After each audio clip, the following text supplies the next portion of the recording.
Well, hello, everybody, and welcome to the OCRP ARCA series here tonight at Irwindale Speedway. And this is going to be for the Driftland 150. The Irwindale Spillway? Yeah, Spillway. That's the one. The Spillway, yes. Joined by Mr. Joe Cortez. My name is Jeff Favignano. We have a great race here tonight, back with some short track action. And I got to say, Joe, welcome back. It is good to be back, my friend. Let me tell you, after all my global travels, back home, back with the OCRP League, back where I belong in the seat beside my very good friend Jeff Favignano. Tonight's race should be a quick one, but it's going to be a lot of fun. 150 laps around the historic Irwindale Speedway, the track that continued to survive despite all of the opposition and complaints against it. And it's a fun track. If you've never seen this track in Southern California, it is fast, it is slick, and these ARCA cars are perfect for wheeling around this little oval. Jeff, it's going to be some fun racing tonight. Yeah, and you can see right there, one of the best in the league right now, just having some issues getting into the wall there. That is Leonard Fodoro, but right now, fastest on the track is indeed that 88 of Wes Graham. And he's got the pink and black looking colors here tonight. Second fastest. Not a big surprise, but the 86 of Jason Lance. We've seen good things out of him in the past. He's been really struggling this season to close things. He's been super fast in practice and in qualifying, but he just doesn't have the finishes to show. No, not yet, but again, this track could change everything. It's a small track, it's a relatively flat track, and all you have to do is be smart and slowly work your way through the field. This car may, in fact, be, when we think about Irwindale, when we think about tracks like this, these hometown tracks, we often think about the modified series. We often think about street stocks. We don't necessarily think about ARCAs, and frankly, ARCAs may be just a little bit overpowered for this track, but that's not necessarily a bad thing. All it takes is a little bit of skill, a little bit of luck, and being patient around the field, and it could be anybody's night. Look for names up front that you don't normally see that aren't named Graham or Fodoro. Sargent is in the top 5. Bugs is in the top 5. Johnston in 11th. And of course, my very good friend Sim Ryan, currently running 14th. You know, again, anybody's race. It's just a matter of being patient, being smart, and slowly working your way through the field. Yeah, you can get a good idea of just how much they are turning the wheel on this thing and how bad loose it gets off the corner sometimes. But Ryan's got a good flow going here, and you're seeing him. He's right in the very top. It seems like that top lane is going to be something that will be of importance for these drivers tonight. Yeah, that top lane is going to be where all the fun takes place. That top lane is going to be where they continue to fight all night long. It's just a track that the line reminds me of like a Martinsville, or it reminds me of a Darlington, because you do want to run that higher line, because despite how wide it may look on TV, it's not, the racing surface is not as wide as it looks. You want to be above that dotted line in order to run the fastest laps around the track. The long way around is the quickest way around, and it's the way around where you have the most control. And you can see those beautiful mountains there in the background of Irwindale. And let's talk about the weather here. Air temperature, 84 degrees. Track temperature, though, Joe, 130 degrees. That is one of the highest track temperatures we have seen all season, and it is going to make it very, very slick and very loose for these drivers, especially on the long run when those tires start to go. Only a half a mile is how long this track is. 4 turns, of course, and we're looking at that wind, southeast at 5 miles per hour. That won't be a problem. Wind is not going to be an issue tonight. Track temperature, however, will be. It's a beautiful, typical Southern California day here in Irwindale. I think the only thing that I would be worried about is that temperature, because that temperature will keep the track hot. It'll keep the track grippy. And, you know, but that being said, you know, as this race goes on, we will have tires be an issue because it's so grippy. They will tear those tires apart. We have 6 sets dedicated for this race, and I've got a feeling, Jeff, these guys are going to be using at least 5 of them. Yeah, no, you're not wrong about that. And I think we're going to see the yellow a little bit more than what we saw last week at Pocono when we had long green flag racing. But With a short track, hot and slick like this, it's a recipe for disaster, and especially, with iRacing upgrading this car on a constant basis and it getting a lot of quality of life improvements, we have seen it become a lot harder to drive than it has been in the past. That is true. I will give you that, and short tracks by default are very much a test of driver skill. They're not easy to drive, and and this is where drivers cut their teeth by default. If you can learn how to drive a short track like this, you can be competitive anywhere. It doesn't take skill to run a Daytona, a Talladega, a Texas World, even some of the 1.5 mile tracks, it doesn't take skill. Heck, I can run those. But to run a track this small, to run a concrete track, to run it at this temperature, now that takes skill, that takes science, and that takes an ability to be smart as you drive. And if you can't be smart, if you're going to be impatient, that's where it's going to hit you, and that's where you're going to get hurt all night long. Well, looking at the board right here, 2 minutes left to go in the practice session before we move into qualifying. 5 minutes of that qualifying will go towards qualifying. The other 5 will be for the drivers' meeting. We know that. We talk about it every single week, but it still needs to be said. However, we see Graham, Lance Fodoro, and have a look there. We got Kraut that is making an appearance tonight that hasn't been in this particular league too long, and has made it up there, but 4th fastest. And then Nick Sargent there in 5th. And I got to say, Joe, I know you're kind of out of the loop on everything, but keeping an eye on standings, we do have one drop week this season, and that is going to be huge for a driver like Brandon Buggs. Last week he had the hurricane issue happen. He was without power and internet and everything else, and his whole area was kind of flooded out. That is a godsend for him in the points because he was doing so well and dropped all the way. He dropped 13 points from here, from the last race. So this is going to be a night for him to really show that he's got speed. He's a top 10 fastest driver right now on the track, which is really good. So I can definitely see some aggression out of him, wanting to get the best finish he can to get there towards the front. But right now we're keeping an eye on those points. 211 is Wes Graham, and 209 is Leonard Fodoro. So the 88 of Graham and the 67 of Fodoro are going to be the ones to watch. Nick Sargent right there in 3rd in points, and Kyle Carpenter, haven't seen him out on the track yet. Haven't seen him on the track, but that may be a strategy move. That may be a matter of trying to figure it out and trying to keep what he has underneath him and behind him. It may be a strategy move to make sure the drivers are a little caught off guard by his presence, and that's not a bad thing. I would, maybe it's not a bad thing that he keeps that kind of close to his hand close to his vest in order to make sure nobody knows what he has, and he may be able to sneak a win out here at this very, very testy track.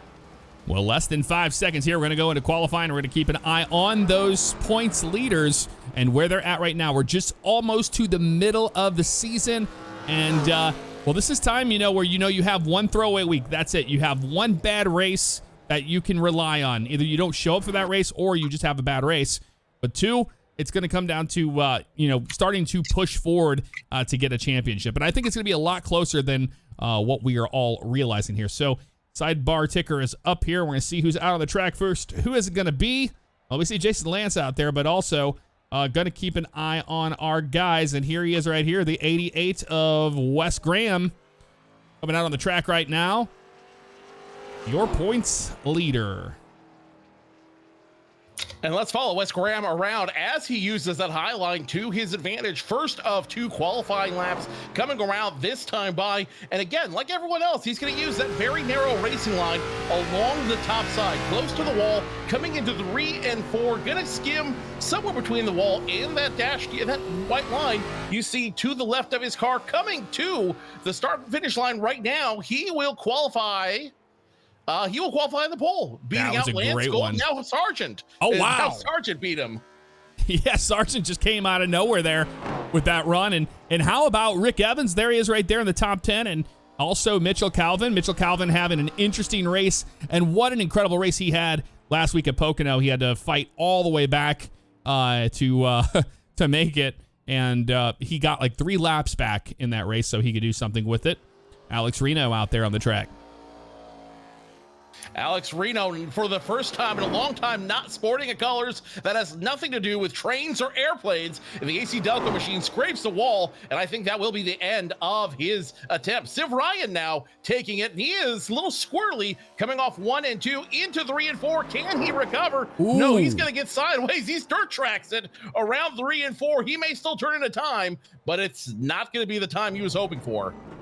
You can see his virtual face just very disappointed in that run, and I'm sure he's just going to have to live with what he just got there. I think he's just going to have to live with it and try to make it up through the track, through the race. The good news is, though, he'll have plenty of time to do that. And and again, he's a good driver. He's strong. He's smart. If anyone can do it, it could be him. How about Robert Bearder right now? P11. And we'll see. He hasn't had the season he was hoping for. He seems to get caught up in some stuff towards the tail end of the field. We'll see if he has a better night tonight. That is for certain. But there you have it. That's the end of qualifying for the most part. Doesn't look like anybody else is going to go out there on the track. But Graham, Sargent, Gould, Kraut. Then we got Lance Fodoro, Evans, and Calvin. Helton and Johnston rounding out the top 10. We'll be back with more here shortly for some green flag racing.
And welcome back to Irwindale in California tonight for the Driftland 150. And why is it called Driftland, Joe? What do you think?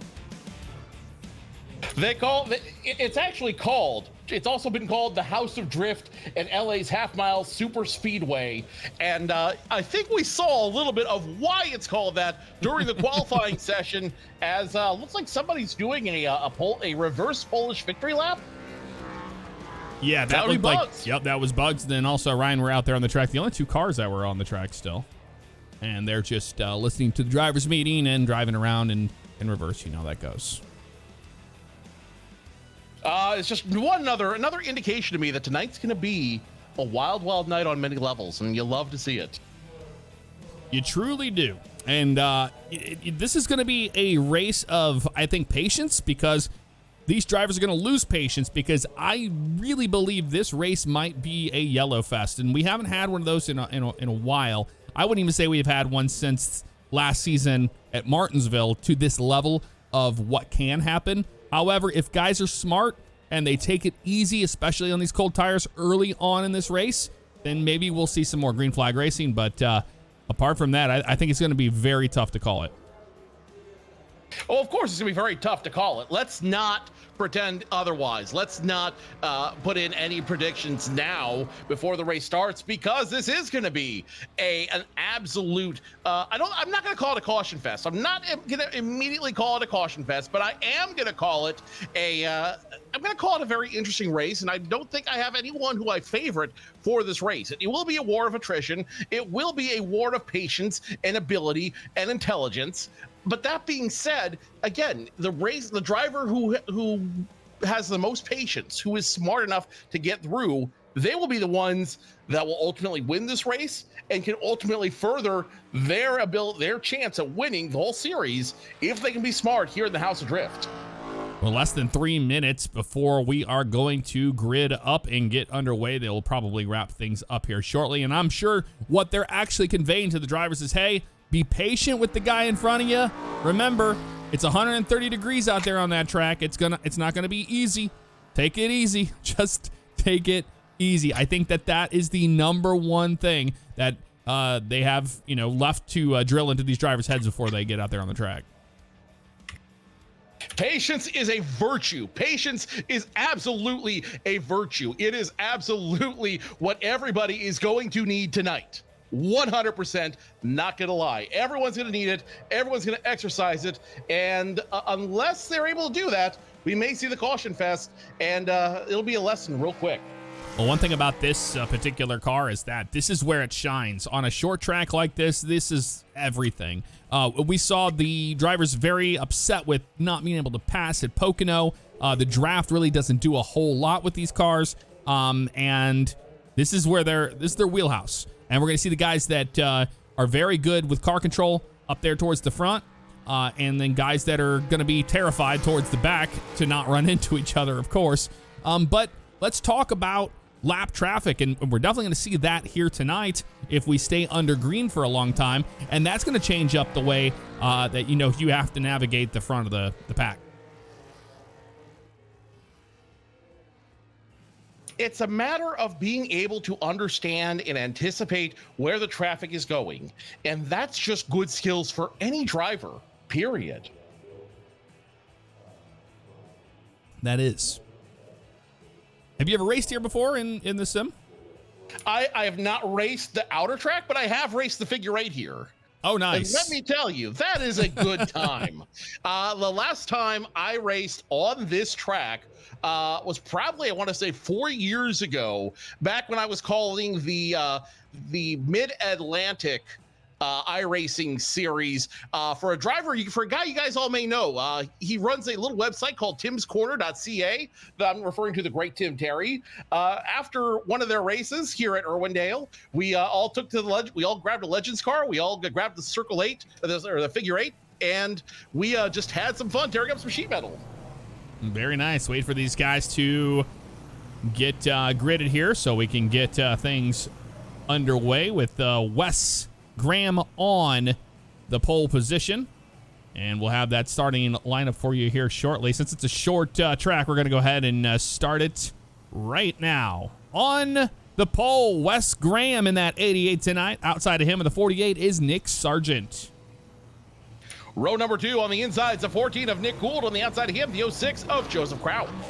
Row number 3, Jason Lance and Leonard Fodoro. Starting position number 7, the 70 of Rick Evans. On the outside of him, and 8, the 78 of Mitchell Calvin. Row number 5, got James Hilton, the 89, and the 21, Daytona's winner, Austin Johnston. The 05 of Clayton Cyrus will start the inside of row number 6. On the outside of him, the 4 of Robert Bearder. Still throwing it back. He's got that dinosaur scheme on there. I love it. You love to see it.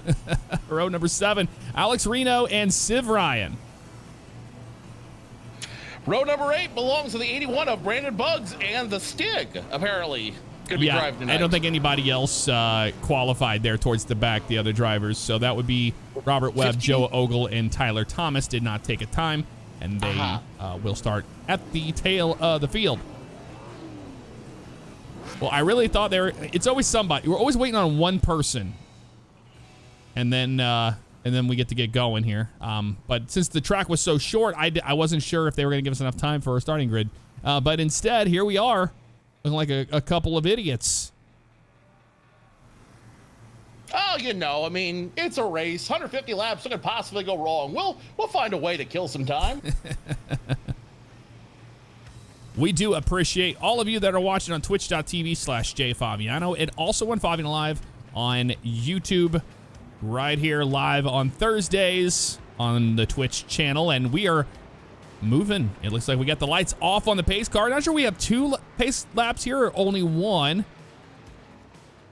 We'll find out here shortly. I I imagine we'll do 2 just because this track is so short. As you see them taking the practice laps, warming up the tires. These guys are going to be doing everything they can. They've got the lucky rabbit's feet in the window, in the mirror. They've got they've burned the sage in front of the car. I think they're doing everything they can to shake out all the bad juju and get these cars going in the right direction. Yep, so we will absolutely take 2 laps here. So we will be green flag racing next time by. And how about the 14 of Nick Gould up there in the mix in third? What a good run he had in qualifying. And we'll expect to see the same here shortly.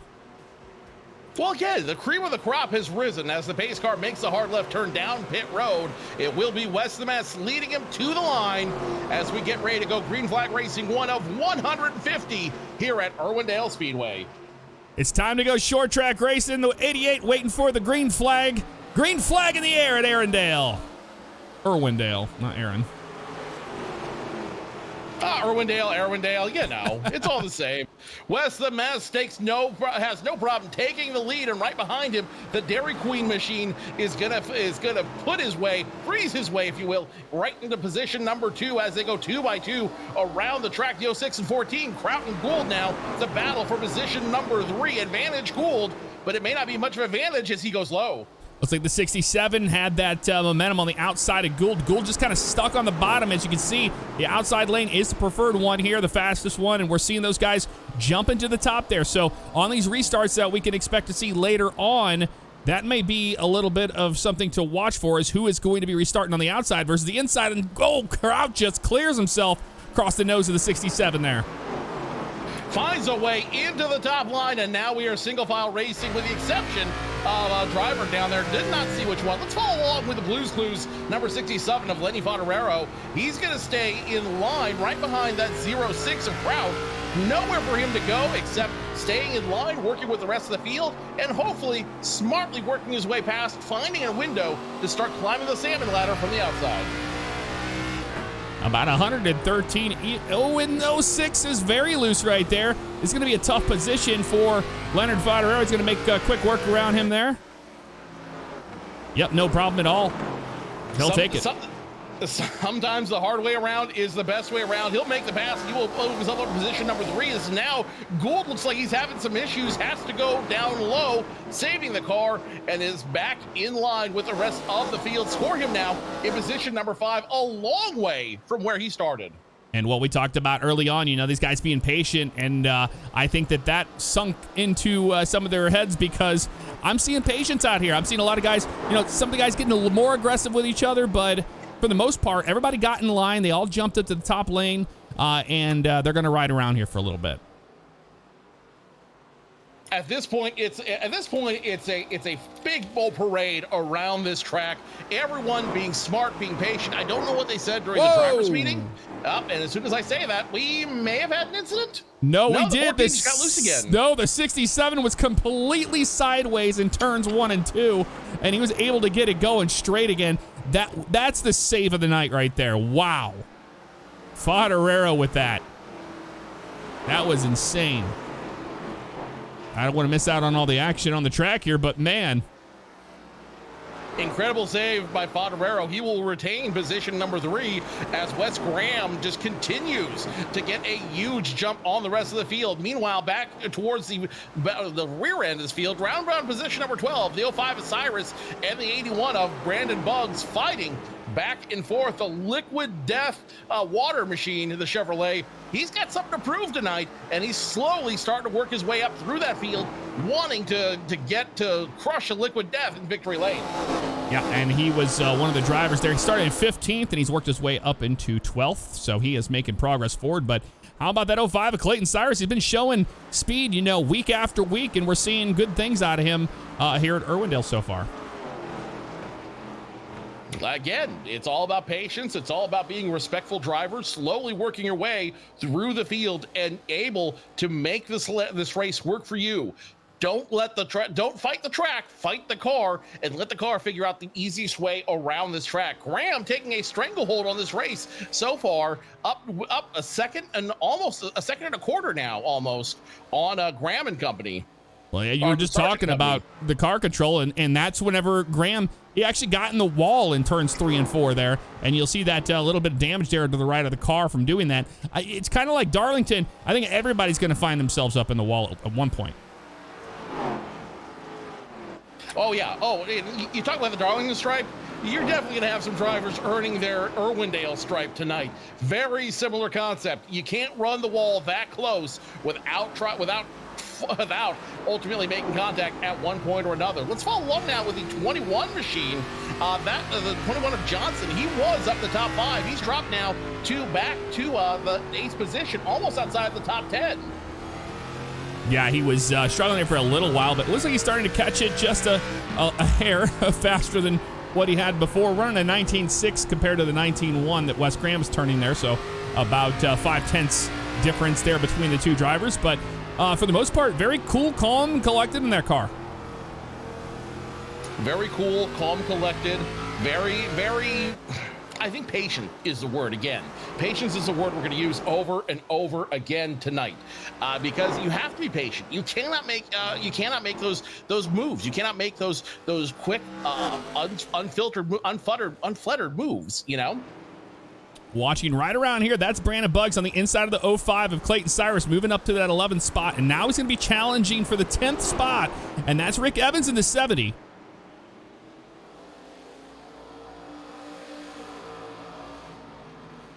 And the 70 now fighting not one, but two cars around him again. The 81 and 05 trying to get around the 70, but he is not only high, wide, and handsome, emphasis on wide there. He is keeping both those drivers at bay, taking up both lanes. Now as the 70 slowly slides up, opens the door for Buggs. Yep, and there goes Brandon Buggs to the inside of the 70. Remember, you want that top lane, but the 70 is fighting very hard on the outside for that spot.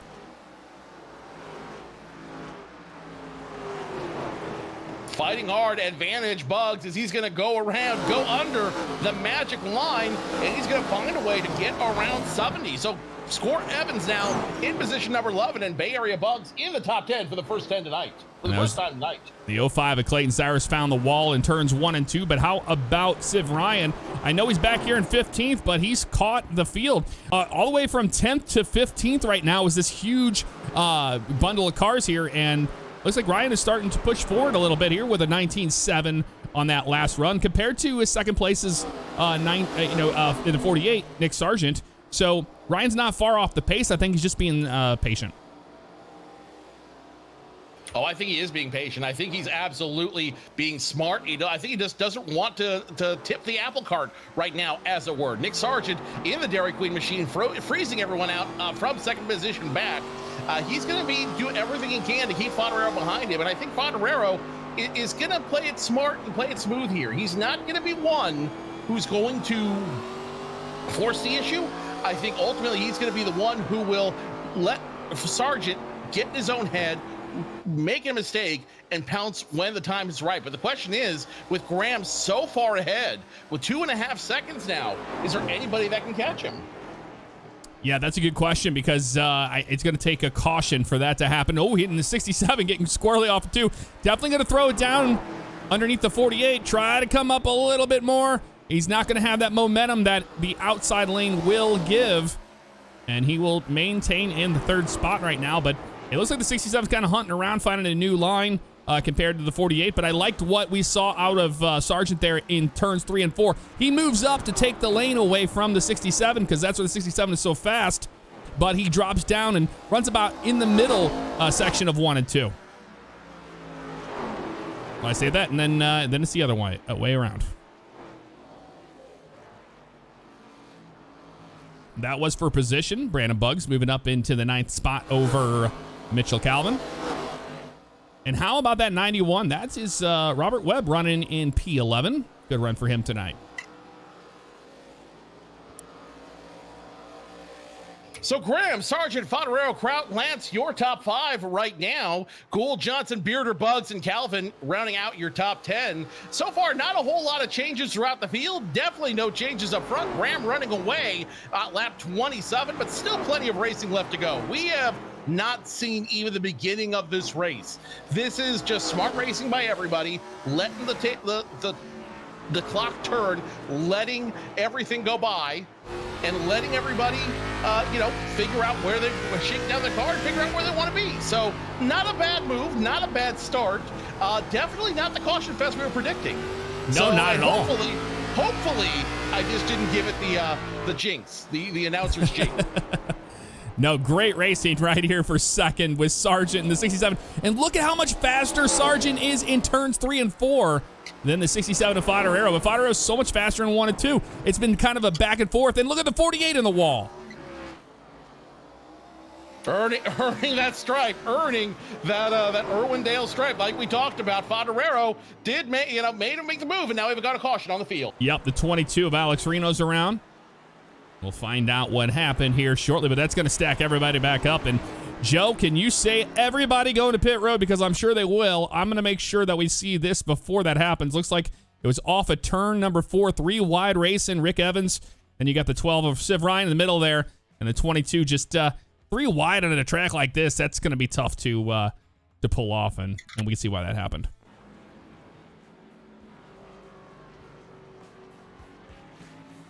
Yeah, the 12 just got a little loose there, ended up bouncing off those other cars, and we'll get sideways to bring out the first caution of the night. Of course, the announcer's jinx brings out the first caution of the night, and pit road will be the fun place to be right now, as I'm sure everybody going to come down for tires. Yep, looks like the 88's going to come down on pit road, and not a whole lot behind him. Look at that. Some drivers staying out, but the 48, we got the 06 of Crouch. Then the 80, got the A6 of Lance and the 14 of Gould behind him, but it's kind of hard to say where everybody's going to shake out here. A very interesting pit road, kind of similar to what we talked about before. You know, Martinsville has a similar kind of feel to how you get on pit road and get off pit road here, and how easy it is to go down. But Leonard Fodoro staying out for track position. That is an interesting one there. We'll see how that goes. There goes Graham. He'll be the first one out of there. And then everybody else follows suit behind him. 81 of Brandon Buggs on pit road. 78 of Mitchell Calvin. And then we've got the 70 of Rick Evans fighting Tyler Thomas there in the 8. But all towards the front. Guess who stayed out? Leonard Fodoro.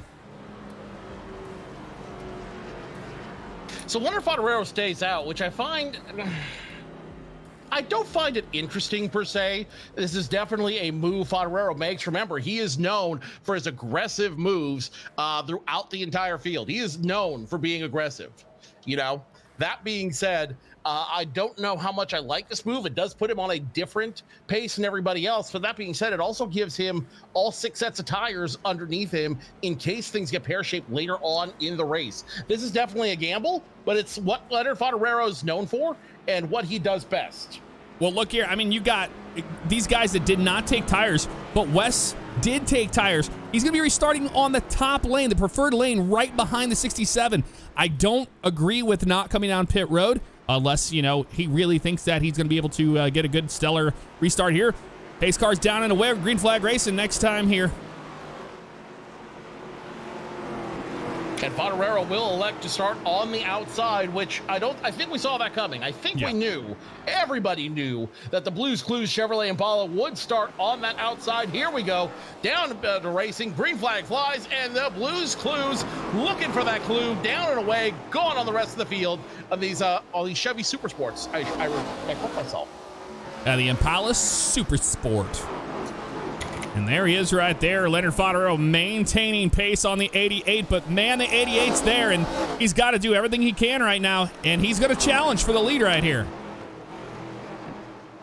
Oh, and contact. Or the lead, contact made, and Graham makes no Seventies around. Like, you want to look? If you want a clue, here we go. 70 around, but caution will not come out.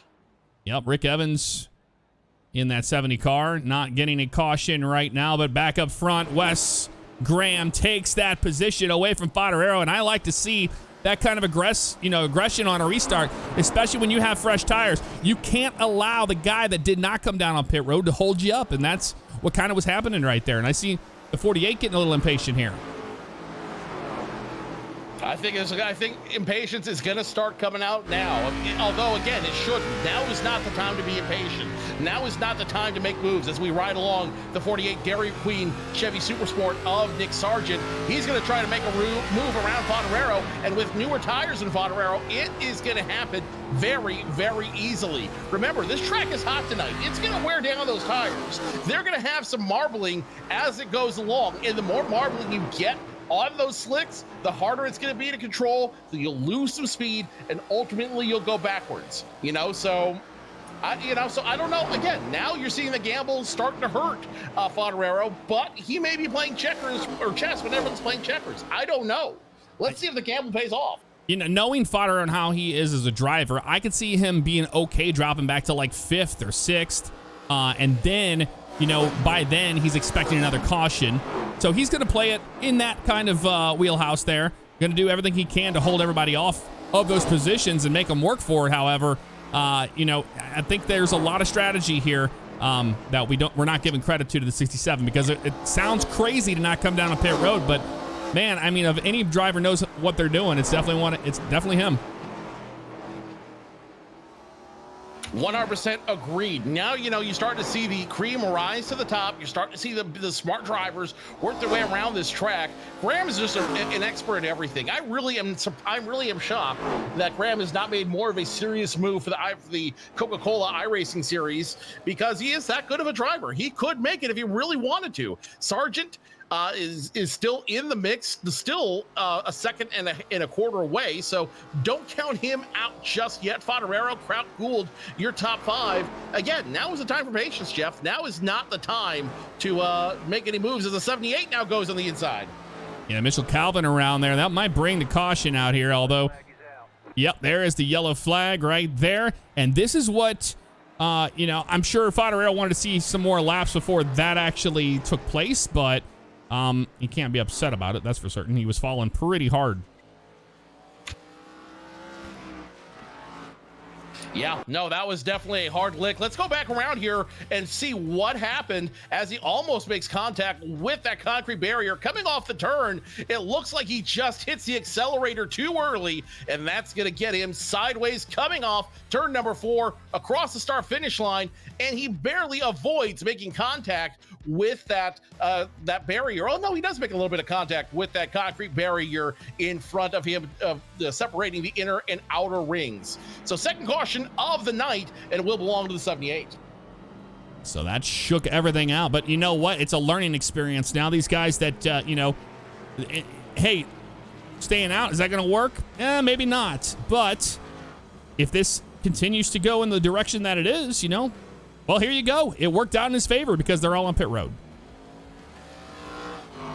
Now I'm surprised. Now here's where I'm surprised everybody's coming down pit road. I expected Fodorero to come down pit road. I expected Lance Kraut to come down pit road, but those guys are not. Instead, it's Wes the Mess and company. It's Wes the Mess. It's Nick Sargent. It's Jason Lance, all coming to the attention of their crews. Are they all getting tires again? Yes, they are. Set number 3 of these general tire slicks going on each of these cars. And once again, it'll be Kraut, Gould, and Johnson staying on the track. Civ Ryan's also going to stay out on the track. The gambling is real. Yeah, before that crash had happened there, and we went to a yellow flag, I was about to talk about Ryan because he had moved up into the 11th position. He was moving forward pretty darn good. Yeah, but right now the leader is Joseph Kraut in the 06. And behind him, Gould, Austin Johnson, Civ Ryan, Tyler Thomas, Rick Evans. Then Alex Reno. Alex Reno back on the lead lap. The only cars that are down a lap right now, you got Robert Webb. And then that rounds it out. But 16 cars on the lead lap right now.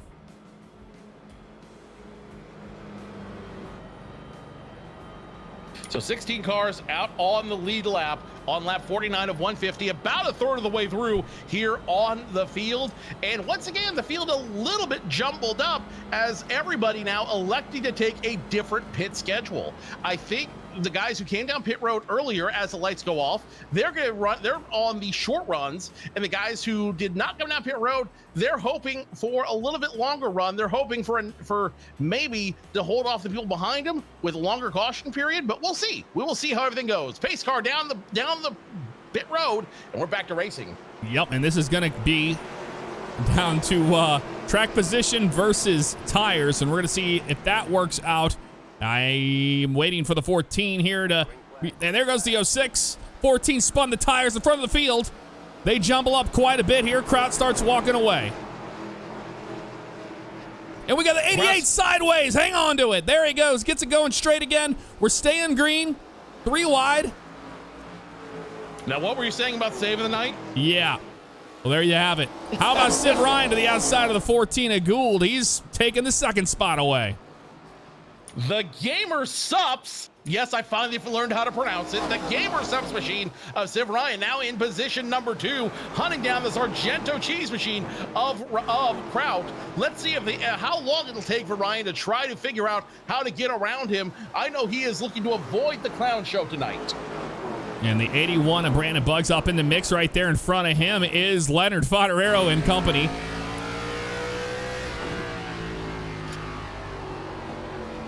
It seems like these cars are just bad loose on new tires, on cold. You know, of course you're going to be loose on cold tires. You know, it takes a couple laps for them to really warm up. Imagine driving on ice. Those of you in the Northeast know exactly what I'm talking about. When you're driving on ice, it's slick, you have no traction underneath you, and you have to be very careful how you drive. That's exactly what it is, driving on these new sticker tires. When you move forward, when you start getting the heat underneath them, that's when you actually start that's when you actually start getting it going. That's when you can actually start making moves. So yeah, it's going to take these guys a couple minutes. So once they start doing it, once they get the heat underneath them, then they can really start to charge this crowd. We talk about a West the mess. He's in a mess right back here, trying to get around the traffic. Everybody's slowing him up. He's just trying to be patient right now to get through these cars in right around the 10th position he's in right now. But he does not want to be a part of this crash that is trying to happen in front of him, and I can see him getting a little frustrated with that. You know what? Now's when you're going to start seeing tempers flare, frustrations flare, especially when you have brand new tires underneath you that are a little bit more grippy and have a little bit more go to them. Now's where you're going to be like, I can go, I can make my move, and you're going to start getting frustrated at that other driver. You're going to start doing everything from going back and forth, trying to find a racing lane, to giving them the chrome horn to get them moving. You know, so watch for those tempers to flare. I mean, nothing major, just enough to let the guy behind you know, I'm going with or without you. You figure it out. Leonard Fodoro to the inside of Civ Ryan. Ryan on the outside on those older tires, but there's the difference right there in speed and lap times, a 19.5 to a 19.1. So, you know, you got a couple tenths out of that currently right now, and that's just in traffic. Now the 70 sideways. He's going to try to hang on to it, and around he goes. He tried. You got to give him a lot of credit for that. He tried hard to keep that stuff, the Copart Ford Fusion, going the right direction. It just wasn't able to, and now we're on the third caution of the night. Yeah, and this is right around that 10th spot that we were seeing everybody fighting really hard for. Let's see what happened here.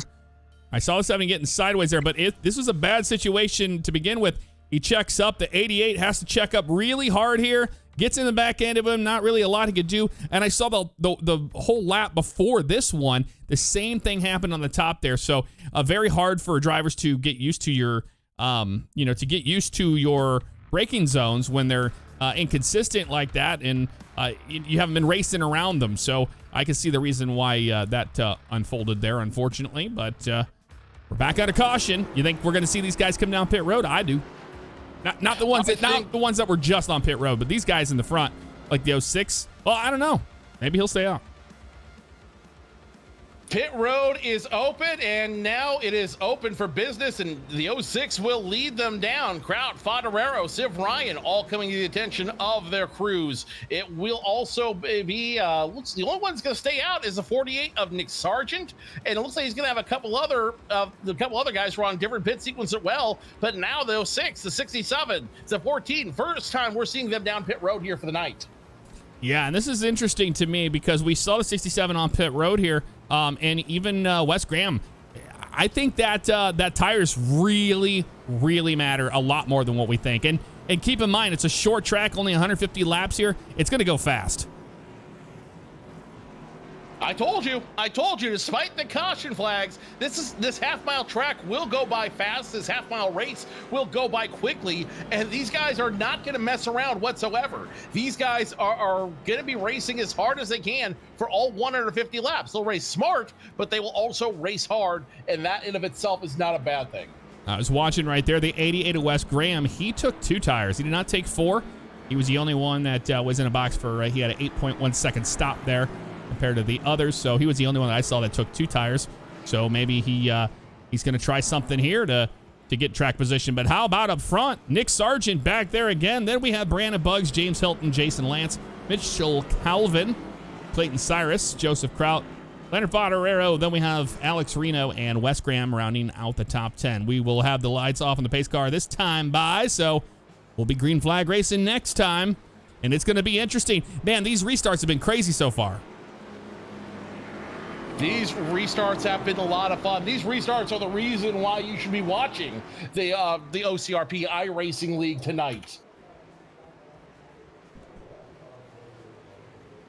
And the pace car is down and away. You can see exactly where it goes. And your control car, Nick Sargent, the 48, he will go whenever he wants to. There's not a Geico restart zone here at this track. And leading them to the line here, green flag back in the air. Green flag flies, and it will be the 48 of Sargent leading him back around the field. The 81 of Buggs, though, right on his tail end, and Buggs could be making a run for the lead tonight. We will see what exactly happens as we continue to race. Lap 67, top 2 in line. Everyone else 2 by 2 throughout the field, almost a 3 wide now around the there it 06 is. route. Yeah, the 05 there, and then you have these guys. Oh, we got a big mess back here. And the caution comes out. I think that was impatience there. Almost, I saw Kraut throw it in there 3 wide, it looked like. 67 obviously not happy with that. We're going to find out what just happened, but man, it's hard to say. It all happened right here into turn 1. You can see the run the 06 has on the 67 right here. And then there's the braking zone of the 78 and the 05. The 05 got real slow and then gets hit there right there. So that was just a matter of the 05, getting in the brakes a little harder, and then the 67 into the 05, and, well, it was a whole mess from there. It was simply a chain reaction to bring out the 4th caution of the evening. A chain reaction that goes all the way back through the field, and I think that was a matter of impatience on Leonard Fodoro. Again, he had better tires. He just come down pit road. He was just getting the heat into them, and as he starts making a move on the 05, or trying to make a move, he expected the 05 to keep up with his pace. He did not, and that just started an accordion effect throughout the field and let those 3 cars end up moving down the field and bring out the 4th caution of the evening. Right on board with Wes here.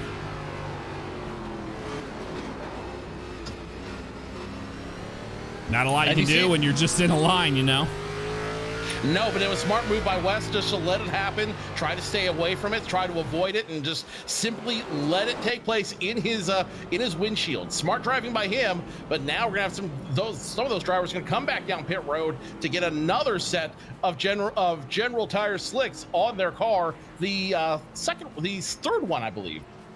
Yeah, that's the 14 of Nick Gould there, and that's the 67 of Fodoro and the 05 of Clayton Cyrus on pit road, so losing some spots right there for sure. Robert Webb, the only car 1 lap down the leader. The 48 of Nick Sargent. And we should have the lights off the pace car next time by. But how about that 81 of Brandon Buggs? What a great run. Got the win on Monday in the Skippies, and here he is right now, being patient. Knowing that he already used his mulligan, so he's already got that drop week out of the way last week, and here he is racing again, and I think he can gain a lot of positions, especially if he can get a win here tonight. Again, this race is up for grabs for anybody. This is anybody's show. This is anybody's race. This is anybody's opportunity, and anything can happen on this track. It is called the House of Drift for a reason, and I think these guys are really showing why exactly it's called that as they try to navigate this very slick track with these cars. almost halfway through as we finish a caution flag. It'll be Sargent and Bugs lead them off. Yeah, pace car's down and away. The 48, you see your control car waiting and waiting and waiting before hitting the gas right there. Green flag back in the air at Irwindale. And green flag flies, and immediately the 48 of Nick Sargent gets punted down the track, and it will be the 89 taking away the lead. Not sure what happened there. It looked like contact between him and the 81. I'm not sure if he ducked down there or just that there was, I don't know if they missed the braking zone or what happened there, but there was definitely contact. And out front right now, side-by-side action for the lead. Side-by-side action to the lead. Helton, Kraut, side-by-side. Now Civ Ryan in the mix for that for position number 3 as well. Position number 4 belonging to Brandon Bugs. Very interesting how this group has cycled through. And behind them, the 88 of Wes Graham. The Sharks are in the water, and they smell blood. Yes, they do. That's the 89. We're just going to talk about what a great run that James Helton was having right there.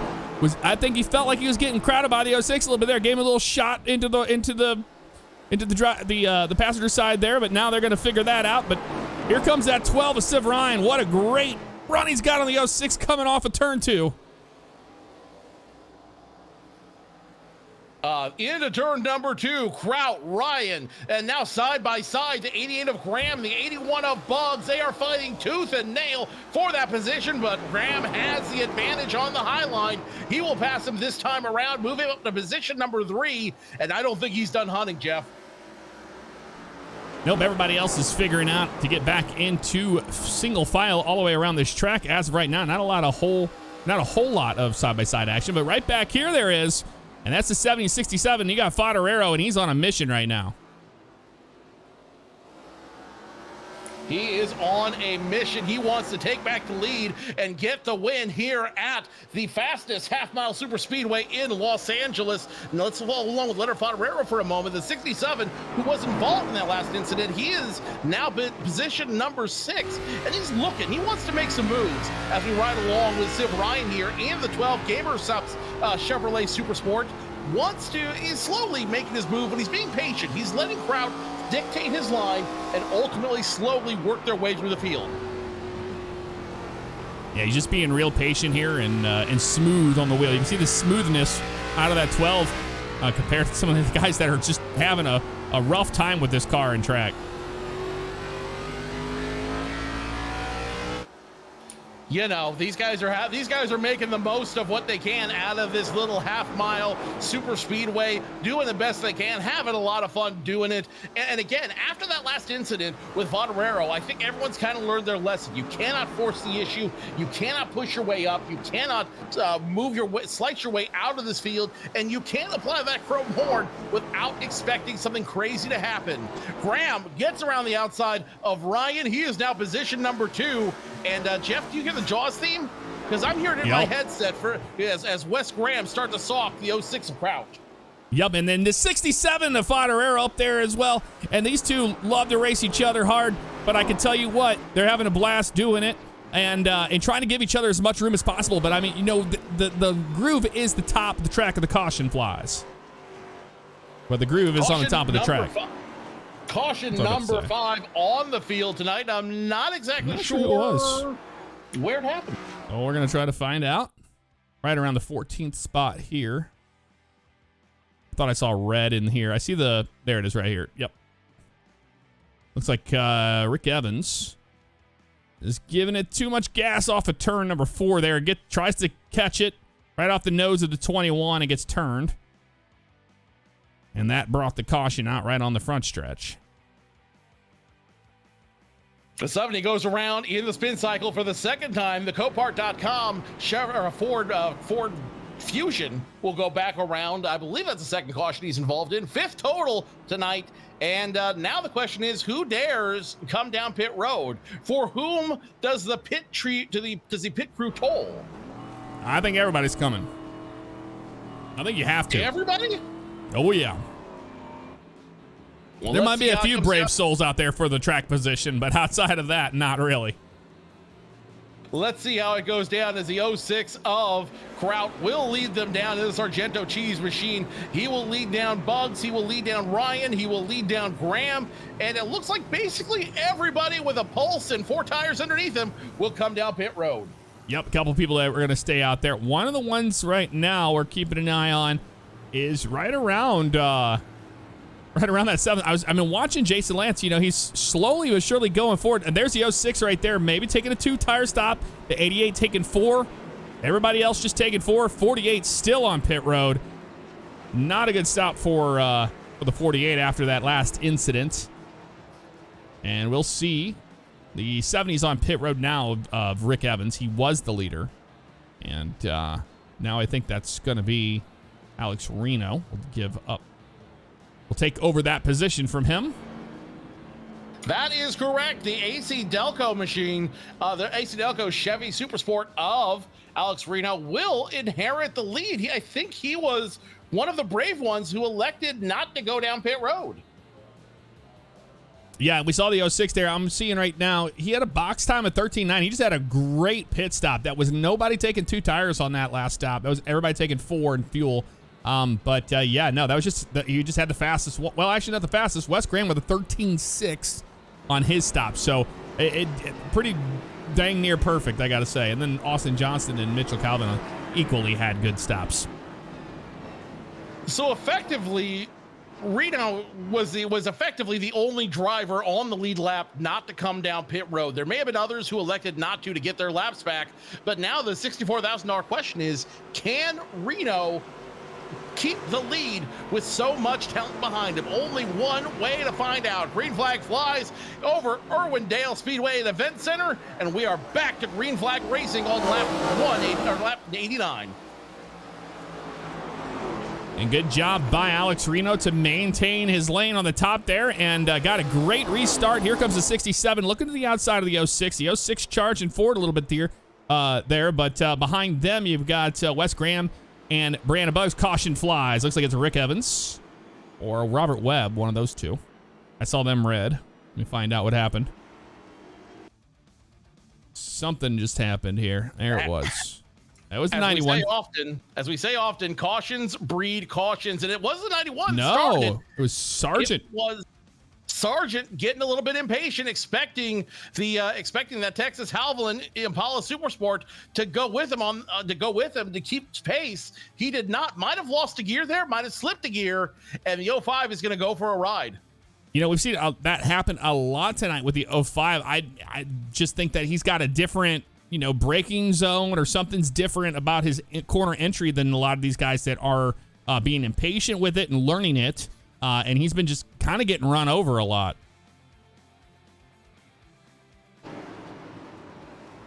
Yeah, I think the 05 just having a little bit of problems. He actually, you know what? It wouldn't surprise me if he's missing a gear. The way, just from the 2 restarts we've had, the 2 incidents he's been involved in, it would not surprise me if his gearbox is suffering. He might be missing a gear in that box. And if so, that would explain why he's having such a hard time getting off the line, and especially being stuck on the high side. There's really nowhere for you to go.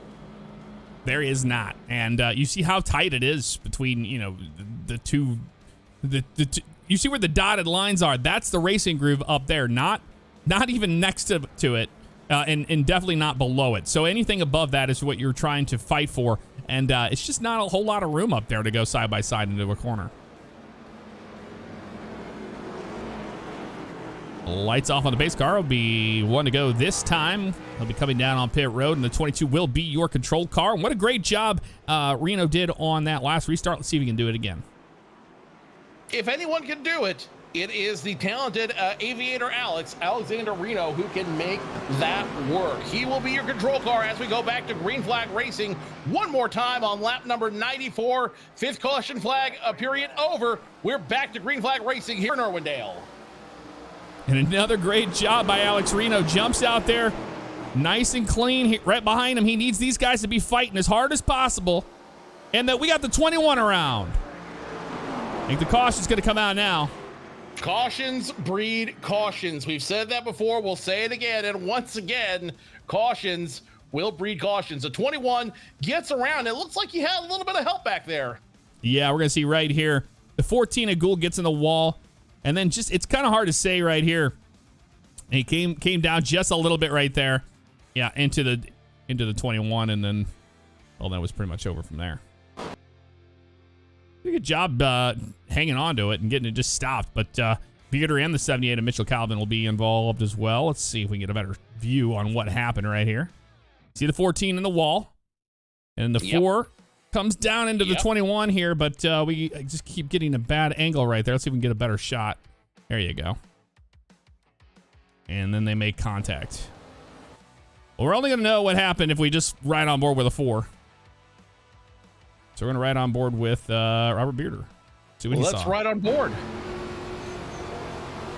Yep, Bearder checks up, has nowhere to go, will clip the 21, and that will ultimately bring the dinosaur around. He's going to need one of the 2 quick repairs as a result of hitting those tires on the inside, and that will bring out caution number 7 for the evening. Nowhere for the dinosaur to go, and so we're back under caution with just about 2/3 of this race done.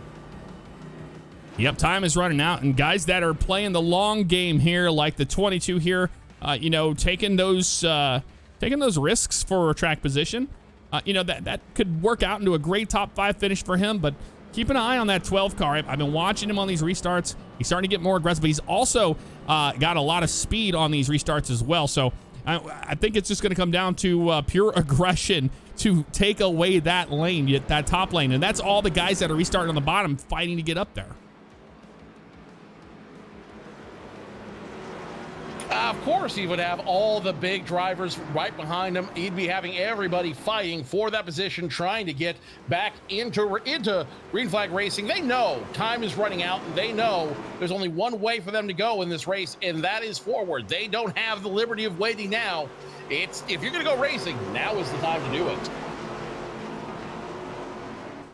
And the 22 is the lead car off of turn number 4. Green flag back in the air. Green flag flies, and Alex Reno once again in control of this field, but don't discount the drivers behind him. Here comes the 67 to Fodoro. He wants to get around West of the Mess and challenge for the lead. Yes, he did. 81 in the wall right there. We just heard it when he went right on by, but he'll get it going straight again. He's going to lose a ton of spots on the outside lane. He is going to definitely lose some spots trying to get around the outside. Now West of the Mess is going to go on the outside. Can Alex Reno close the door? Too little, too late. Ram now scored as your leader. The 67 coming along with him. Yeah, it was a good job by Graham to just maintain that momentum on the outside lane. He was able to slingshot right past the 22. 22 had no choice but to kind of give him as much room as possible, and that's exactly what's happened. We got the 78 sideways. Caution flies. Caution number 8, I believe, on the field. Chat's going to keep me honest here as we are now officially 2/3 of the way done. Mitchell Calvin once again involved in the incident. That will be, I believe, his 3rd incident tonight. Yeah, I think that was a whole mess back here. We'll see. I'm pretty sure that somebody got in the wall. Looks like the 86 came down. It's hard to say. Very, very tight racing right here. Here comes the 86. That's just a racing deal right there. Not enough room around the area there, and then the 86 gets hit by the 48 there, and everybody else is hitting the brakes there, but not a whole lot of damage to the 78. I think it'll be okay. Meanwhile, up front, no surprises as your leaders. Graham, Fodoro, 1st and 2nd after getting that spot away from Alex Reno.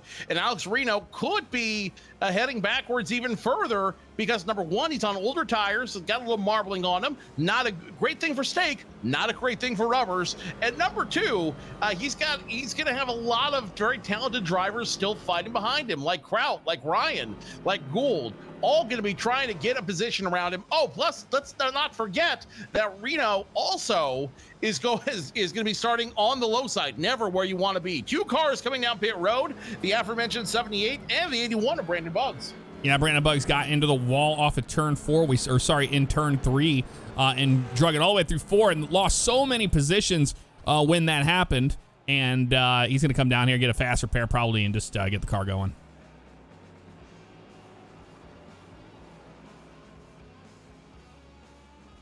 Get the car back on the track. That is the name of the game. Graham Fodoro side by side will restart here in probably around lap 106. The nice thing about the short track like this is the cautions go by very, very quick. We're not sitting here talking about everything from hot dogs to rubbers on 2-minute pace laps, Jeff.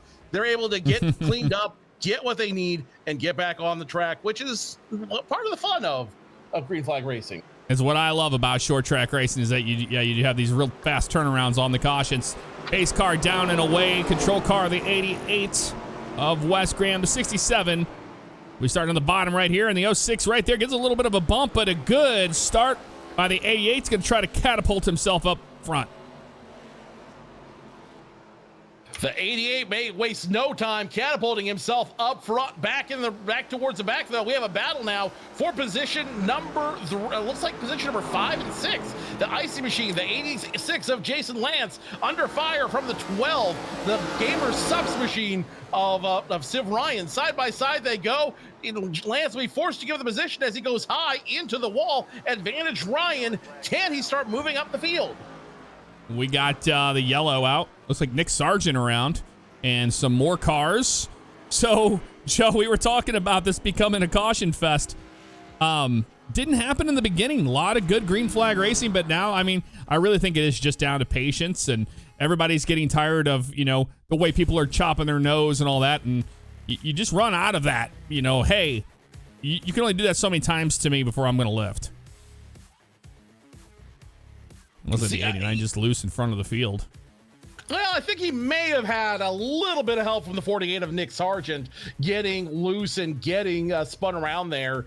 And it looks like the 70, the Copland.com machine, Copart.com machine, check that, of the 70 may have also had a piece of that as well. But I think you're right. We're now at the point with less than 50 to go. These drivers have what is it that the kids say? 0 Fs left to give. Yeah, pretty much. And that's what we're seeing out of this. But what a mess that was. And we got it right on board with the 81. Good wreck avoidance there. Got through this whole mess right in front of him. So let's see what it's like to, basically go, oh, no. Oh, don't start that. Now you're going to get that stupid TikTok song stuck in my head. What a great wreck avoidance right there.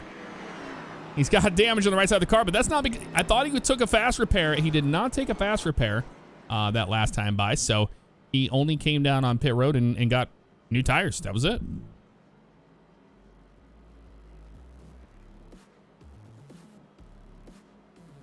So 40 laps to go when we cross the start-finish line. They should start lining up right around then.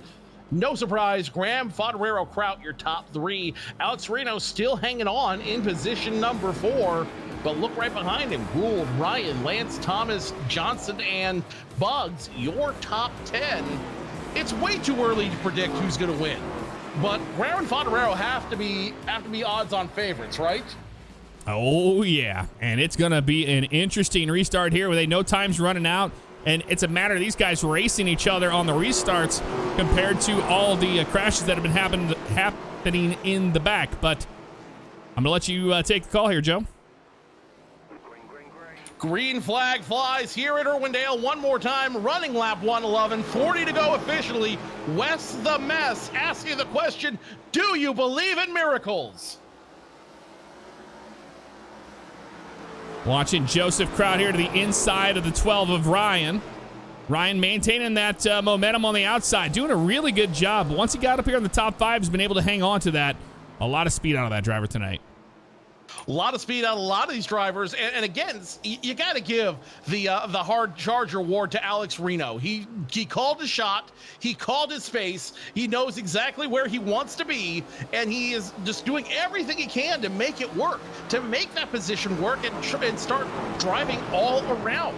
He is, and look at him now. If you follow him along now, he is still blocking those 2 lines perfectly, keeping that 22 as wide as it can be, keeping both Civ Ryan and the 06 of Kraut at bay. Definitely my choice for the Hebrew National Hard Charger of the evening. as another car goes around. Could be another caution flag. Yep, I think that was Tyler Thomas. I was just going to say Tyler Thomas was having such a good run there. Not sure what happened. We'll find out here shortly, but that, yeah, it happened right around here in turn 1. And he might have had some help. Nope, all by himself. And that might be brake bias, Joe, just too much in the front. Gotten the brakes too hard, and that just shoots it sideways. Caution number 10 on the field. Yeah, looks like he might have locked up those fronts very briefly. And unfortunately, that will move it around like that'll move the sled forward and force him to make it into the wall. And then no love from the 05 either, adding insult to injury, rubbing salt into that wound. Caution number 10 on the field. And so far, still great racing, though. Well, something happened here. Right whenever that caution came out, the 67 was scored ahead of the 88, and he is the leader. Funny how that he may not be leader for long, as he will now come to the attention of his crew and bring down nearly everybody with him. Yeah, I figured this was going to be the case, and the 06 if Kraut's going to stay out. I'm not sure I agree with that.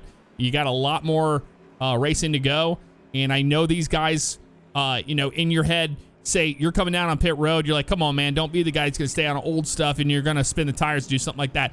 That's how you lose your patience with another driver, I can tell you that. Well, patience is probably going to be running out here quickly as West the Mess and company all come to the attention of their crews. West the Mess looks like he may have only taken 2 tires, if anything. Same thing for Fodoro, as they are down and away quick. Now joining them will be the 12, the 22, the 12, the 44, the 86 and company, all coming off pit road. Lots of different strategies now in play. Something's going on with the 88 as he has to give it maybe an EOL here. Maybe too fast on pit road. We'll get going again here. Wes Graham may have a little bit of damage, may have something going on with that car, but that is definitely not what he can afford at this point with just around 30 to go. He cannot afford being quagmired in traffic, giggity. He cannot be afforded that unfortunate luxury, as now we get lined up. Wes the Mess is going to have a Herculean task now in front of him to try to climb back up to the front row.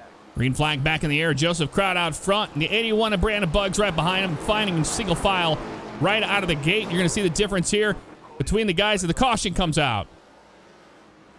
No surprise, caution comes out once again. It will be a 4-car incident, once again involving the 8. He also might have some issues with that car. I'm not sure what happened here. We're going to find out. Yeah, it looks like same exact thing from earlier. Just too much forward brake in that car and just allowing it to step sideways on him. I mean, right in front of everybody. And then he gets clobbered by the 91. Not sure what happened in front of him. That was the 86 and the 4 that got together. The 86 was sideways. The 86 got sideways first. The 8, anticipating something might have going wrong there, he may have hit the brakes a little harder as well. Yeah, it's hard to say. I don't know what brake these guys are running in, but you do have your brake bias, and you can change that in the car on the fly. You know, you usually want more forward brake if you're coming down to, you know, you pit road or something like that. You want to put more in it, but the rear brake is going to be opposite of that. But I don't know. It looks like they have they have it either too far forward or too far back. I can't tell on this particular setup because I haven't driven it. But yeah, these guys are getting loose under braking, and they need to dial those brakes in. Well, it's not necessarily need to dial the brakes in. I think what they need to do is they just need to dial in their expectations. They need to start pacing themselves a little bit better. I know we're at the end of this race, just over 25 laps left to go at this juncture with caution number 11. But now is the time to temper your expectations. Now is the time to start racing the guy in front of you. Don't race the rest of the field. Race the guy in front of you. Anticipate what his moves are going to be. Figure out how he's going to react to you going around the track, and then make your move accordingly. You cannot win the race if you're on pit road. Well, these guys just want to race, that I can tell you. And everybody's going to have to kind of settle down here if they want that to happen, because we're not seeing the cleanest of restarts here these last few. And it's turned into such a caution fest now that it's kind of hard to get a grasp of what's going on in the race. But The race could be won on pit road, but like you said, more than likely not going to be the case. We'll see how this goes. Hopefully we're going to get some green flag racing out of this. I would love to see it. That would change things up quite a bit. The race can be won on pit road. You're absolutely right, but it cannot be won on pit road. It can be won, or I'm sorry, it can't be won from pit road. It can be won on pit road, but it can't be won from pit road. Correct. Base car down and away, and that's going to give the 06 the outside lane. That's what they chose. And the 81 of Brandon Buggs. This will be a heat cycle on that 06, so we'll see how the restart goes here. Green flag back in the air. 25 laps left to go at this juncture. It is Kraut. It is Buggs. Now Kraut gets the advantage. Buggs will jump in right behind him. And look who's there. A guy we thought was a moonshot earlier. The 48 of Nick Sargent back in traffic. Nick Sargent at the inside of the 81, side by side off of turn number 4. There's so many races happening all at once here. Right around 10th, you got Alex Reno and Wes Graham going at it, but back up front is where it's all at. Back up front, Kraut in control of this field. Buggs immediately on his tail, and now Sargent trying the low line, trying to brute force his way around the liquid death Chevy Impala. Not gonna happen this time by, but you know what's on his mind. The 67 of Fodoro to the inside of Mitchell Calvin. That is for the 5th position. He's charging hard, running a 19 flat to the 18.9 that Kraut did last time by. And then that would be Buggs with the 18.7. So one of the fastest cars on the track right now would indeed be the 81. The 81 is fast, it is quick, but the problem is he doesn't have a whole lot of room to make that move. You can't go low as the 14 now goes sideways in front of the field, able to save it, but he will cut back. Will they blow the caution flag? Nope, caution stays. No, here comes the caution. Yep, caution's out. I figured that's going to happen. The moment he went sideways and came to a stop, that's what it was going to happen there, but that's going to re-rack him and stack him. I don't know what you do here. Do you come down on pit road through the 06, or are you just going to hang out there for the next 20 laps? You're kind of in a bad position. I don't think you're in a bad position per se. I think you're with 20 to go at this juncture. I think it is now a position to be smart. And again, as I was talking about earlier, play chess when everyone else is playing checkers. Or if you're already playing chess in the field, play backgammon when everyone else is playing chess. What I'm trying to say is you've got to figure out what everybody else isn't doing. You've got to figure out where your car is fastest. Where can you find that extra speed? It's not down low. You have to try to figure out how you can get the guy in front of you to force an error in order to make it work. And there's no moonshots on the field. Anyone can win it. It's just a matter of how patient can you be and how smart can you be playing the guy in front of you. Well, you don't have to tell me it's been almost an hour and a half, because every single time it's almost an hour and a half, that's whenever this sim just starts stuttering like crazy. I've tried everything, nothing I could do. I know it's happening. It's unfortunate, so we're just going to roll with things as of right now. The 06 staying out, Joe. Not going to come on pit road. There's other guys that are going to be on pit road, but none that you would think. Everybody's staying out for track position. No, at this juncture, none of your leaders are going to come down pit road. It will take an act of God to get them to figure out to come down pit road and get quick repairs or tires. What you have now is what you're living with, and the best you can do is hope that it's fast enough to end up in the position you want to be, or ultimately win this race. The race of attrition isn't over yet, and again, the cream is rising to the top, so anything can happen.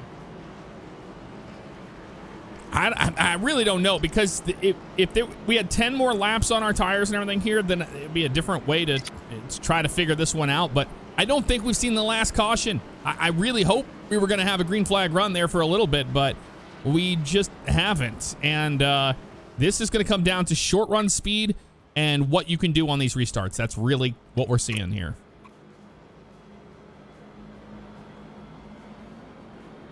It is a matter of restarts now, but again, it's also a matter of driving smart, driving fair, and being able to figure out how to make it work. Well, I would like to see some green flag racing, because it's been great when we have seen it. The cautions have been a little too close together here in these last, well, the last half of this race at least. You're saying 12 cautions is 11 too many? Yeah. Okay. Oh, because I'm excited to see the racing. I want to watch it.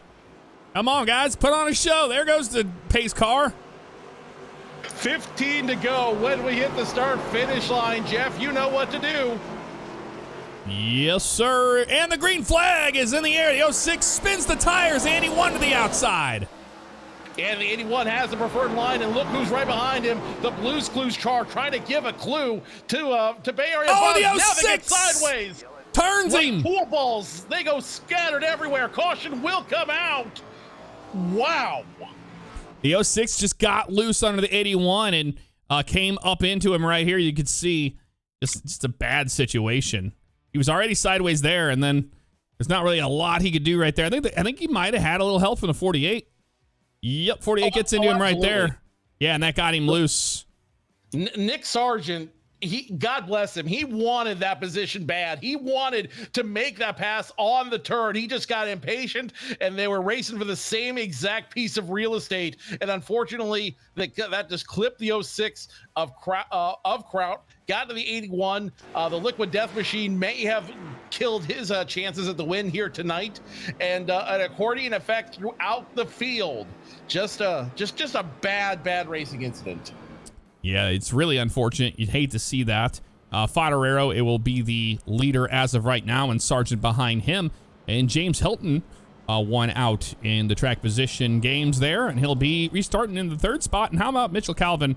He'll be in the 4th spot as well. Right in front of the 67, you have the 14 of Nick Gould, and then you have the 06 of Kraut. Both of those guys will be wave arounds here. I think they got caught behind the pace car. Unless they're going to pit on the 2nd cycle here. We'll see how that goes. Fodorero, your new top 5 as it were. Fodorero, Sargent, Hilton. The 78 of Calvin, who was stuck in traffic earlier, has now worked his way to position number 4. And Wes Graham in striking distance with just over 10 laps to go.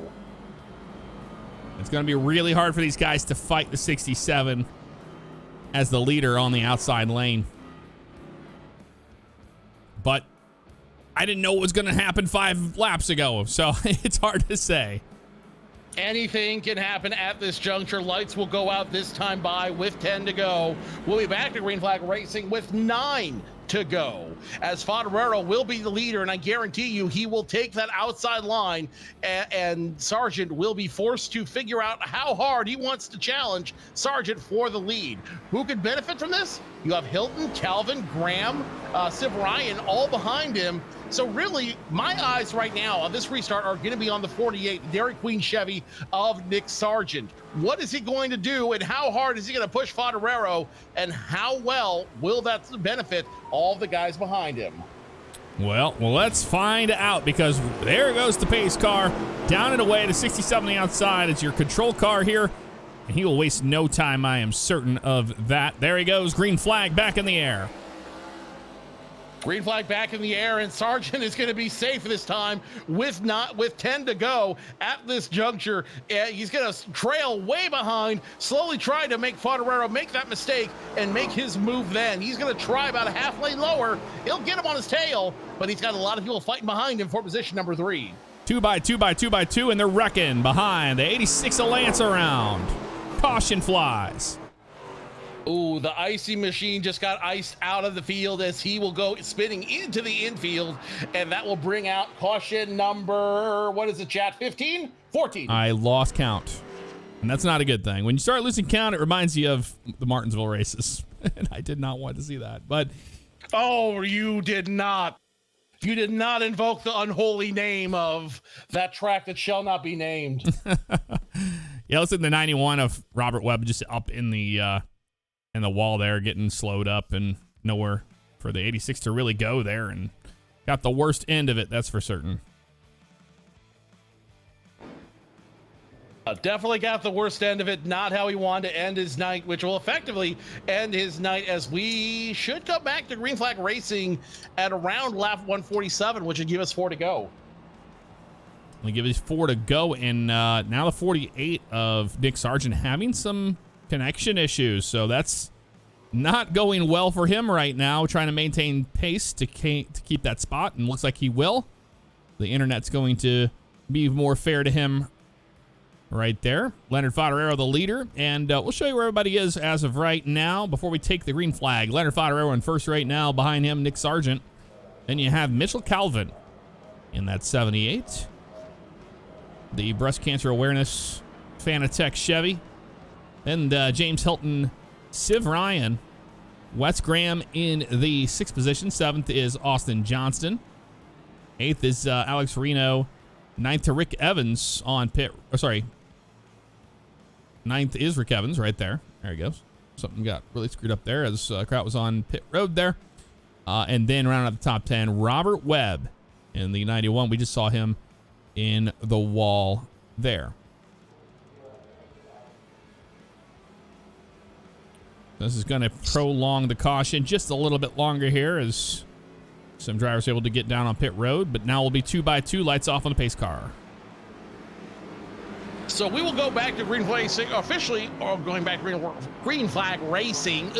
Hopefully I'm not having a stroke on lap 148. So that'll give us 3 laps to finish this race out. Advantage will go to the Blues Clues machine of Fodoro if he can stop blinking. But if he can't, there's a lot of drivers who would love to take that position from him.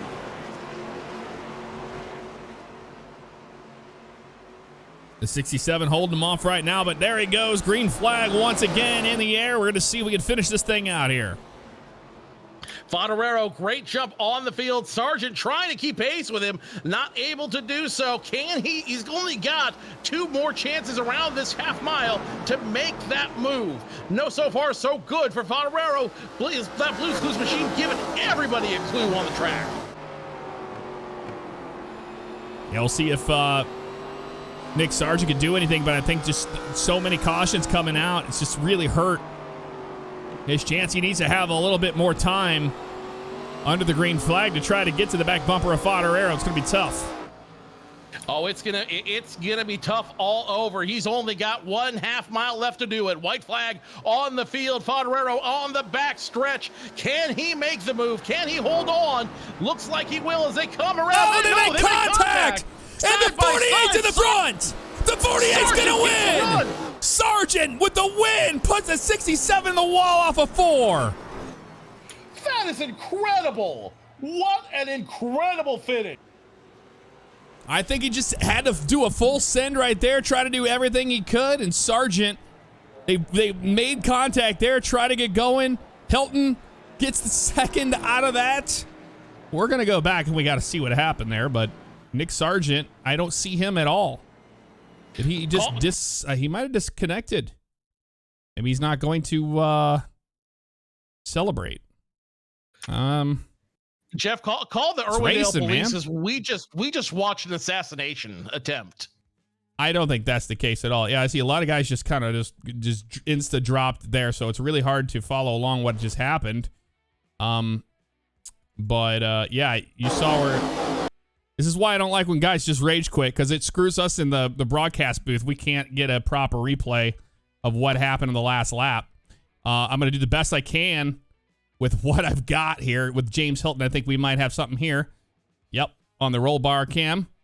So here we go. We can see this is we're going to go ahead and this is white flag. This is 1 to go right here. Yep, I'm going to go ahead and just hide our hub here and we can watch this thing full screen. So you can see right here, everything's good to go. It looks like the 48 just kind of sends it in right there. Yeah, he just sent it in there as hard as he could. Last lap, got into the 67. Slows them up tremendously. The 48 gets going straight again here. And they're wrecking behind him. The 48 takes the win. James Helton in 2nd. Wes Graham up on the side is what happened there. I don't know. I can tell you what, I don't think there's going to be a whole lot of guys that are going to be too thrilled to talk to us tonight. That I can tell you. They're probably happy this thing is done. I do not. When I say assassination attempt, I do not mean that Nick went out of his way to wreck the car. I think he sent it in too hot. I think he absolutely did everything he could. As we watch this one more time here, I think he just sent it in way too hot, trying to make that move, seeing if he could brake later than the 67 of Fodoro, and Sargent just ultimately got into him, and that got him into the wall. And that wall glue will absolutely grab you and stick on you all the way. Drag this up and let's watch this again. I really do think that the 48 sent it. He chose his brake spot a little too late, tried to brake later than the 67 to try to get that advantage, ultimately put him into the wall. The 89 did something similar and got sideways, but the 48, it was here we go. Now I'm move. finally getting my views back. It was a ballsy move, and you see it right here. He just chose the brake spot too late. It was a ballsy move to go for the win. And, again, if I'm Leonard Fodoro, I'm laughing about it because number one, there's no real damage. I don't have a car. I've got to rebuild now. I'm going to say, all right, fair play is fair play. Good job. But I can also see the other side of it where he's frustrated after fighting all those laps to get back up front to be taken out like that. That can be frustrating. Yeah, I do understand that. And, and knowing Nick Sargent, I don't think that he meant to do it in a malicious way at all. And the fact that he's not celebrating or being like, whatever, I don't care. The fact that he disconnected just tells it all right there that he wasn't too proud of that moment. But that's racing. It happens, Fodoro gets a third position finish there. We're going to get you your finishing lineup here, actually, for the race results. Nick Sargent gets the win after starting second. Definitely had speed all day long. Sent it in there in the last lap, and that happened. James Helton in second. Third, Leonard Fodoro. Fourth to Wes Graham. And how about Civ Ryan getting a top 5 out of that mess? Then you got Mitchell Calvin in sixth. Seventh to Austin Johnston. Eighth to Alex Reno. Rick Evans in the 9th position. And Robert Bearder in 10th. Rounding out the rest of the small field tonight will be the 81 of Brandon Buggs, Liquid Death Chevrolet. Start 15th, will finish 11th. Tyler Thomas, the 8 Machine in 12th. The 06 is Argento Cheese Chevrolet of Joseph Kraut. Start 4th, will end in 13th. After that, it's it. Clayton Cyrus, 05, will finish 14th. Robert Webb finishes 2 positions better than he started in 15th. Jason Lance, the Icy Machine, got iced out of the field. He will finish 16th. Nick Gould, who started 3rd on the field, finishes all the way back in 17th. Joe Ogle will finish where he started, and Joe Ogle was the last one. It's Tony Wilson's race control. So Joe Ogle, the 18th and final car to finish a race. Well, all right, we are going to go ahead and reset those results, and we're going to go talk to the drivers after that painful ending there with all the cautions, but I'm sure everybody's going to be nice and spicy, so I'll see you up there.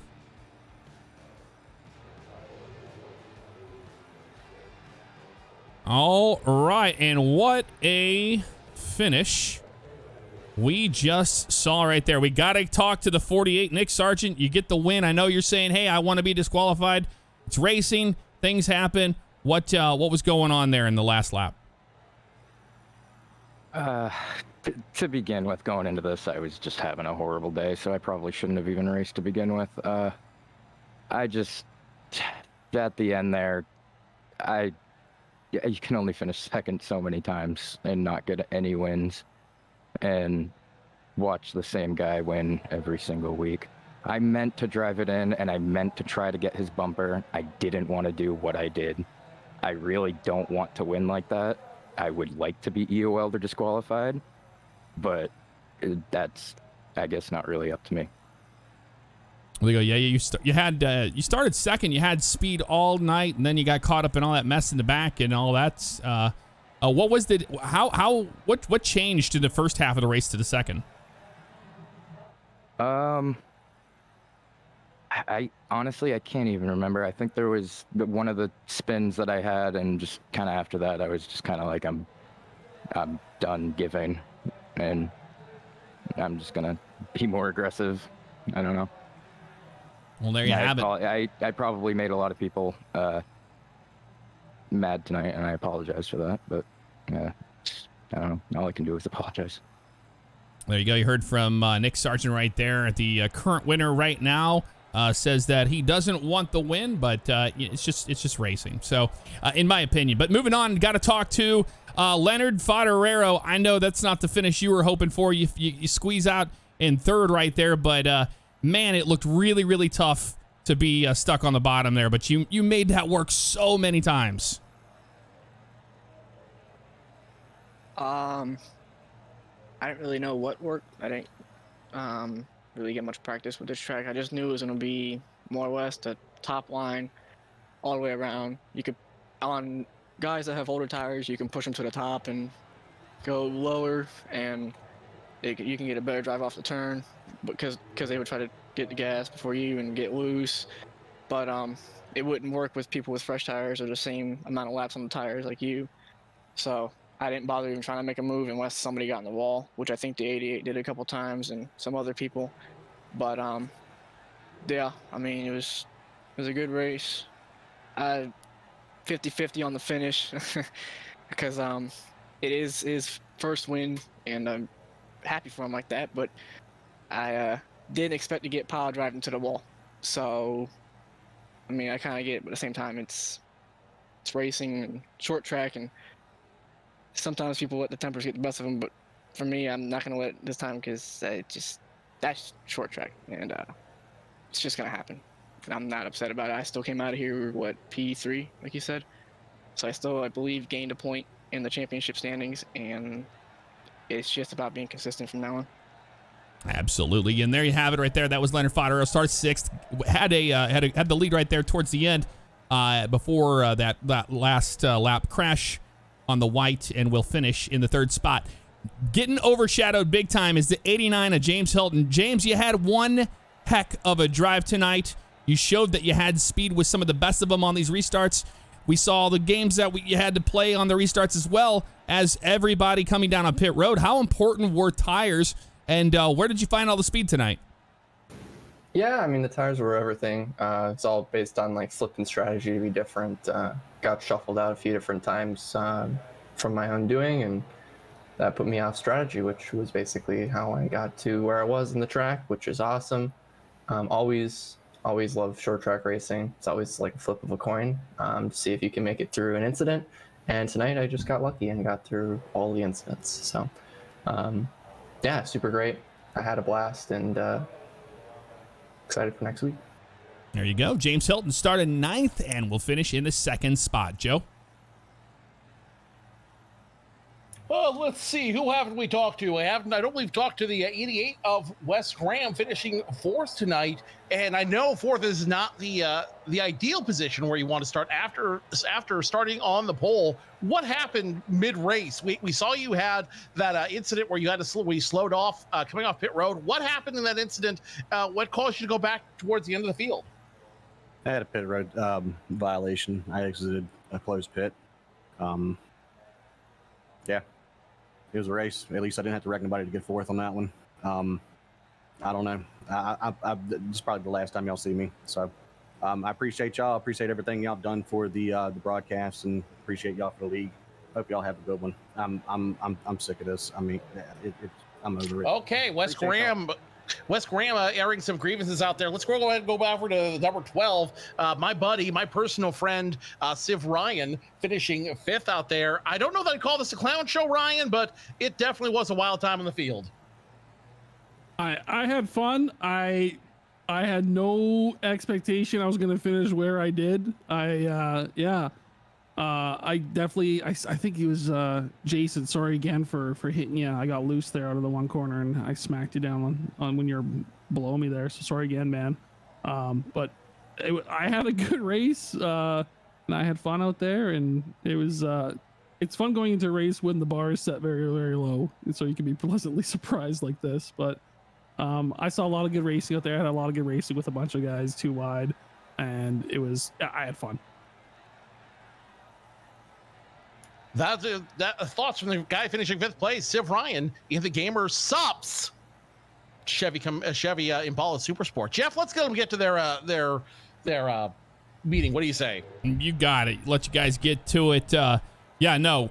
Early on, that green flag run was awesome to watch, and then we saw kind of a similar Martinsville kind of thing happen. I know I'm not allowed to say the M word around here, but yeah, it was interesting towards the end. But overall, we had a good time watching you guys. So we're gonna go wrap up. Let you guys get to it.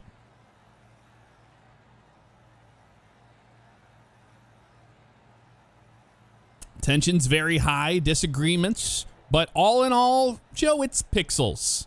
And it's not for money. It's not for any kind of prize or anything like that. It's all down to just having bragging rights, to saying you won the championship. So I understand, short track racing tempers definitely flare. I have been on that side of iRacing. I know what that feels like, but I think that everybody will be fine by next week. It's just one of those things. In disagreements, you heard Fodoro say, hey, 50-50. I don't really believe you, Nick, but I'll give you this one. And I think him by saying 50-50 means, hey, I'll just remember how you raced me. That's it. I don't see the 67 purposely wrecking the 48. I see him being like, hey, you know what? That goes in the memory bank. That happens at track after track after track. It goes in your head and you go, yeah, come on. I'll remember how you raced me, because that's how racing goes, whether it's in the real world or it's virtual. You know what? At the end of, and this is a lot of why I ended up leaving the iRacing Coca-Cola series, the eNASCAR Coca-Cola series, formerly known as the Peak Antifreeze, eNASCAR Peak Antifreeze series.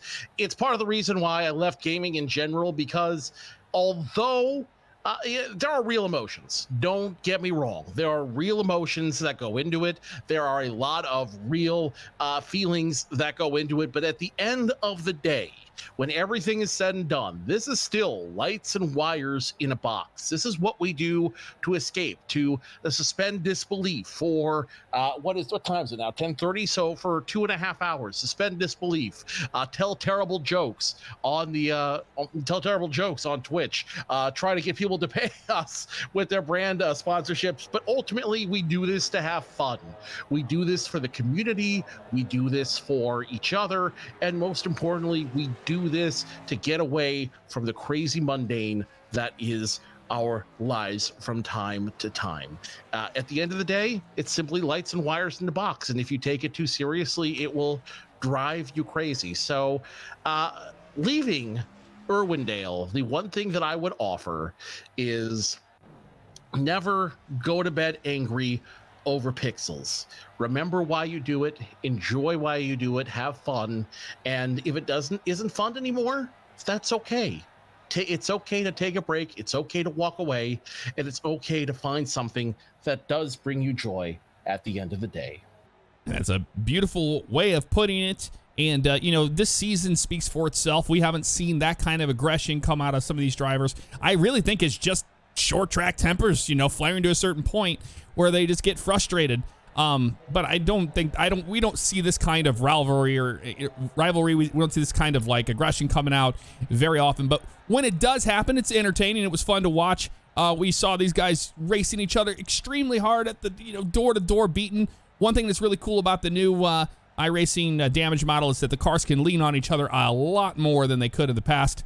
And it shows right there. And they're a lot more stout instead of just shattering, your radiator or whatnot. So my final thoughts from it, what an incredible race. It was going to be just a typical OCRP finish there towards the end, but man, it got spicy that last lap. But it wasn't just up there in the front, it was throughout the entire field. That's what shifted in the race and made the second half of the race so crazy.